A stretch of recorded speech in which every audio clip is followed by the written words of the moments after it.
outspoken, strong, bold, and beautiful. I would like to add that because a lot of men get intimidated with beautiful women because they think beauty and brains don't go hand in hand. That's an absolutely no-no, especially when it comes to politics. So, oh really? In politics, you can't be beautiful? You can't be beautiful and you can't be a woman with brains. Either you have to be brainy, otherwise you have to be a dumb bimbo and a beautiful. That's it. There cannot be a combination of both. And I think that's why people like me and Divya, probably we see more in politics that how tough it is to face because we have been outspoken. And I faced a lot of problems in the past also. I think in politics, you just have to keep a firm feet and say that your mind has to be strong and say that this is what I want to achieve and I will. Matlab is kaan se suno, us kaan se nikal do. That is how you need to do it. You can't let anything penetrate in you. And I have learned in a very hard way.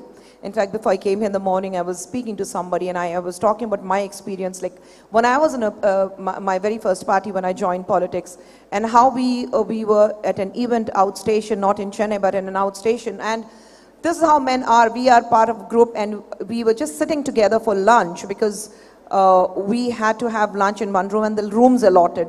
So I was the only woman in that room. And there were these two, then the former ministers, who were not even bothered there's a woman in the room, and they thought that because there's a woman in the room and she is in my room and she has to be part of politics, this is how men work, and they wanted to change, literally changing and trying to get into a lungi. And I had to tell them, I said, excuse me, there's a woman in this room. They were changing in front of you? Yes. And like they were basically treating you like you're invisible? Absolutely. So I had to remind them, there's a woman here. I said, you have to get used to this. And I'm like, excuse me, would you speak the same language to the women in your family if some other guy is changing? Probably tab aapka khoon kholta hua aa jayega that how can you insult my woman? So you have these kind of people, and that is where you need to put your foot down and tell them that you cannot treat me like a piece of anything, but treat me with equal respectability as you would do to any other woman in your family.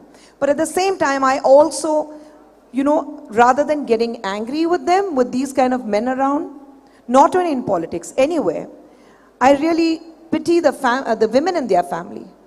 Because imagine the kind of violence or abuse or disrespectability they would be going through every day.